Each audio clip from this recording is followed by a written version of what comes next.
Ian Lanovich, Executive Creative Director of Weber Shandwick. Congrats on winning a Shorty Award. Thank you. I'm very happy. The team is very So excited you about won in this. auto and Insta Stories. You're the first person I've chatted with that has won multiple awards. What does it mean to you guys to win a Shorty? It means a ton. I mean, we work in, one of the biggest brands, Chevrolet. We run all of their U.S.-based social media, and to us, the Shorties is kind of the, that's the top, when it comes to the best in social media. I mean, you could see it just in watching the award show over the weekend. It feels so modern. It feels new, and that's pretty much what all our clients are asking for. Yeah, something like that. I was so amazed by what you guys built. So, for anybody who hasn't seen it yet, you put everybody in the driver's seat, pun intended. Everybody was their own master builder. And I'm curious as to what you like, where did you put the viewer when you guys were ideating on this? This one's kind of interesting. So by the time we got the assignment, our partner agency, Commonwealth McCann, had already sold in their concept for a television commercial, had already recorded Chris Pratt's voiceover as Emmett, and had already started some of the animation production with Warner Brothers. And Elizabeth Banks, who does Wild Style, was about to record in 2 days. So we sat down really quickly and said, okay, we can't mess too much with the animation that's already going to be created. We Mhm. can't go re-record Chris Pratt, but we do Right. have an opportunity to record Elizabeth Banks, but we just don't have time to, go through approvals and everything. So we sat down and we came up with all of our concepts and all of our scripts, and we loved playing off the fact of just stereotypes of social media, like people not listening with their sound on or watching with their sound on. And we knew we were going to have an Instagram story, and we just started playing around with the master builder idea and said, we could do this if we can, if you tap once. And we called our reps at Instagram and said, how many chapters can we do in a story here? Because originally we are like, do we go with like 100 chapters, one Lego piece by piece? And we scripted it all out, and we recorded Elizabeth Banks before we had actually even showed the concepts to the client yet. So we basically kind of we figured out how to get everything we wanted out of this using most of the animations that were already going to get created, most of the voiceover, and then we got some custom stuff built for just our stuff too. So you had nearly 30 taps, and the Insta story achieved a 60% completion rate, which is almost unheard of nowadays. How did you really create this emotional experience between the viewer and Chevy? Is it do you think it was partly the Lego brand, or like how did you really create that? I just don't think anybody, we hadn't really at that point seen any type of stop motion so much on Instagram stories at that time. We've started to see some things pop up. But I think the thought of I tap and something gets created and I tap again or do a couple fast taps. I don't have the metrics in front of me, but like our tap back, data was pretty strong too. I think people were they were messing around with it and going back and seeing what it did. And obviously, Emmett and Wildstar are just lovable characters, So I mean, we really played into who they are in the movie. Emmett's oblivious to the world around him and just, talking to you about features of a vehicle you may or may not want to know about. And Wild Style is just kind of making fun of Emmett, which is what she does. So.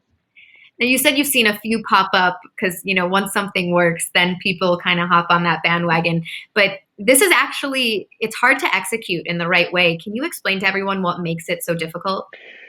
I don't know what it is, but you have to really, unless you use Instagram stories or you use Snapchat stories, it's really difficult to understand the way that every chapter has to be its own standalone piece, but yet it's one full linear story. So there was a lot of back and forth with our production partners at Warner Brothers in making sure that it actually was functioning as a story should function.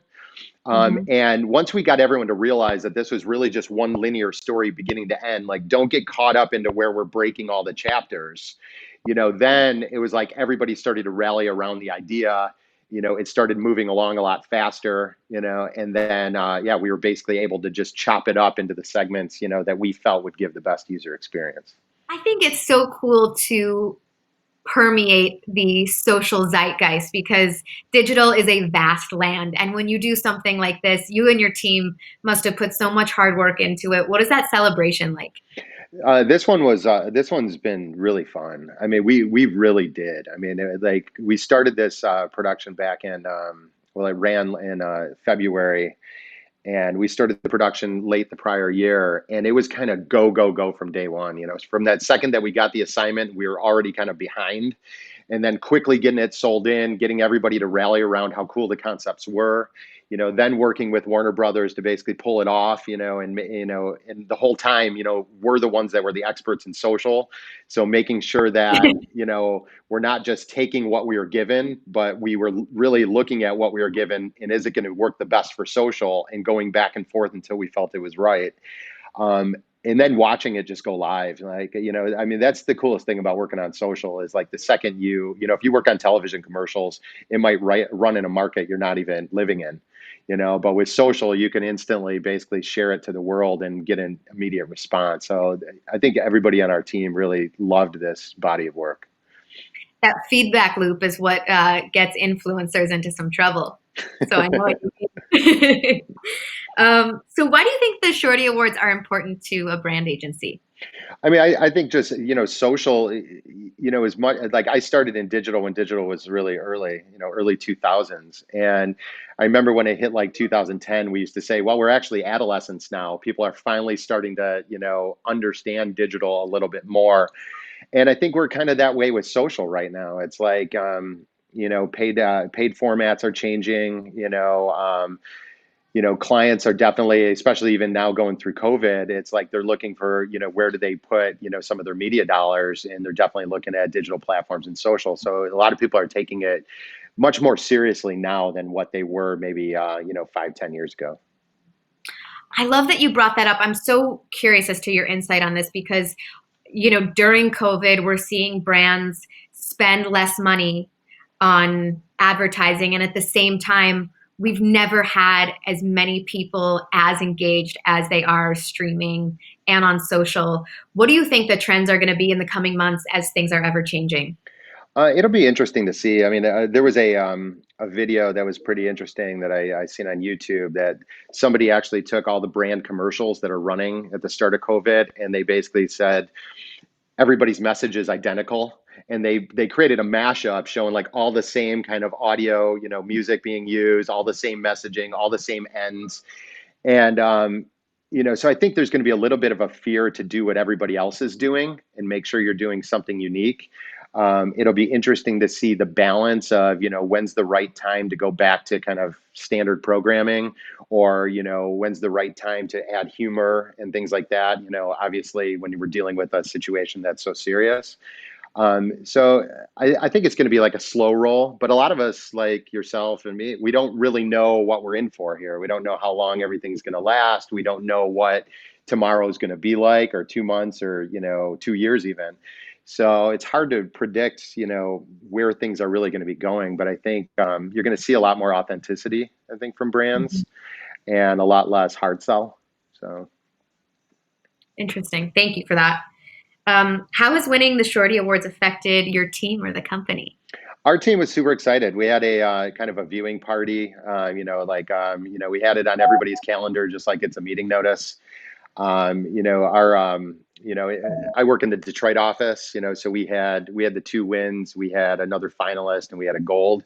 And then as part of our, you know, broader Weber Shandwick network, we had some additional wins. So I think as a network, we were all rallying around the Shorties. But then in our local office, which is a little bit smaller, you know, we just loved this body of work, and we loved seeing it recognized. That's awesome. I'm so grateful for your time and your insight, and well wishes to you and your loved ones. Thank you very much, Danielle.